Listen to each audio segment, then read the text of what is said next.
নমস্কার বন্ধুরা, আমাদের চ্যানেলে আপনাদের স্বাগতম। আজকে আমি তৈরি করছি কাঁচা কড়াইশুঁটি কচুরি। এর জন্য আমি নিয়ে নিয়েছি এক বাটির একটু কম কম কড়াইশুঁটি, আর নিয়েছি পেঁয়াজ, রসুন, আদা, লঙ্কা, আর সামান্য একটু চিনি, লবণ, হলুদ, তেল, আর 500 মতো ময়দা নিয়েছি কচুরি করার জন্য।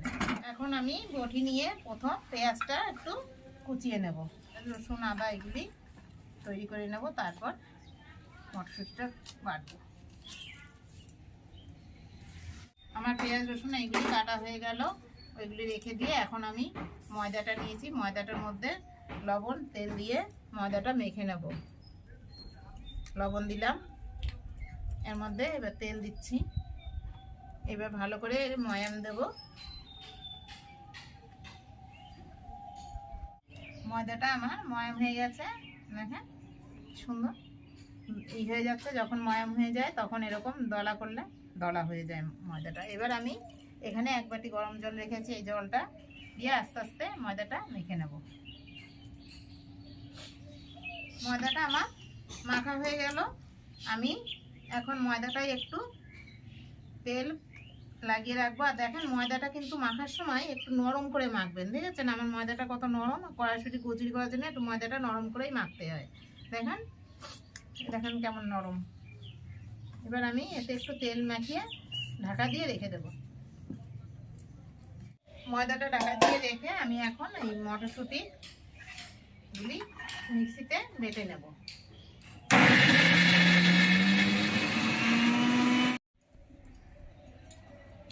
আমি যে মটরশুঁটিটা মিক্সিতে বাটলাম, দেখেন কেমন সুন্দর মিহি হয়েছে। এইরকম মিহি করেই বেটে নিতে হবে, যেন ওই গোটা না থাকে। গোটা থাকলে বেলার সময় খুব অসুবিধা হয়। আর আপনারা যদি মিক্সিতে না করে শিলনোড়ায় করেন, তবুও এরকম মিহি করেই বেটে নেবেন শিলনোড়ায়ও। আমার কটা মটর বেশি ছিল, সেই কটা মটর এর মধ্যে দিয়ে দিলাম। আর এর সঙ্গেই আমি এই পেঁয়াজ, রসুন, লঙ্কা যেগুলি এর মধ্যে দেবো, এগুলি একসঙ্গেই সব বেটে নেব। বাটার সময় একটু জল দিয়ে দেবো। আমি মটর বাটতে বাটতেই কড়াই বসিয়ে দিয়েছিলাম। কড়াইয়ের মধ্যে এখন আমি তেল দিয়ে দিচ্ছি। তেল খুব দেব না, সামান্য তেলই দেব। তেলটা গরম হয়ে যাচ্ছে। তেলের মধ্যে আমি কিছুটা পেঁয়াজ ওর সঙ্গে বেটে দিয়েছি, আর কিছুটা কুচিয়ে রেখেছিলাম, সেই কুচানো পেঁয়াজটা এর মধ্যে দিয়ে দিচ্ছি। পেঁয়াজটা আমার বেশ লাল লাল হয়ে গেছে। এখন আমি এর মধ্যে এই যে মটরশুঁটির মশলাগুলি বেটে রেখেছিলাম, সব একসঙ্গে সবটা একবারে ঢেলে দিচ্ছি। মটরটা দিয়েছি। এখন আমি একটু নেড়ে চেড়ে মটরের যে পেস্টটা করে রেখেছিলাম, এই যে এটা দিয়ে দিয়েছি। এখন এটা একটু নেড়ে চেড়ে এর মধ্যে আমি এখন 1 চামচ লবণ দিয়ে দিচ্ছি। আর লবণ কেমন হয় না হয় পরে দেখে আর একটু দেব, আর যদি না লাগে তাহলে আর দেবো না। আর সামান্য একটু হলুদ দিচ্ছি। আমার মা বলতো হলুদ ছাড়া কোনো জিনিস খেতে নেই, তাই আমি সামান্য একটু হলুদ দিচ্ছি। হলুদ না দিলেও হয়। আমি 2-1 দানা চিনি দিয়ে দিচ্ছি, সেই একটুখানি চিনি আমি এর মধ্যে দিচ্ছি স্বাদটা ভালো হওয়ার জন্য।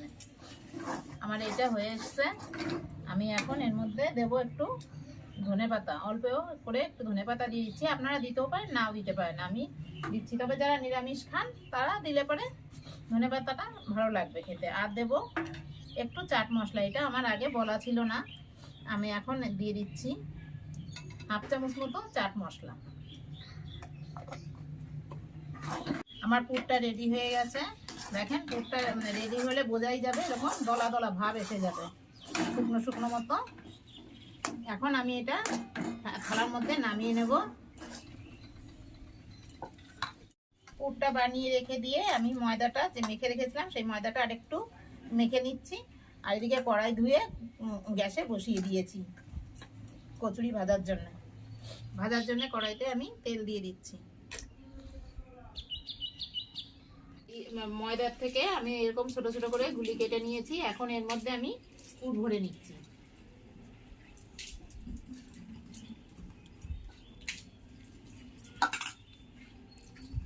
এইভাবে পুরটা আমি ভরে নেব।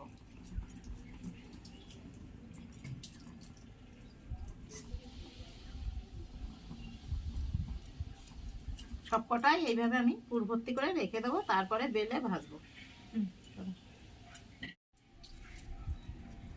আমার এখন আমি এই পুর ভরে নিয়েছি। এবার আমি তেল লাগিয়ে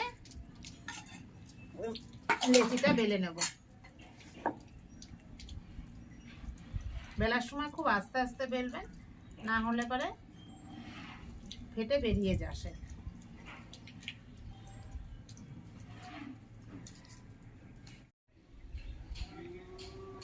দেখেন আমার বেলা হয়ে গেছে, আমি তেলের মধ্যে দিয়ে দিচ্ছি।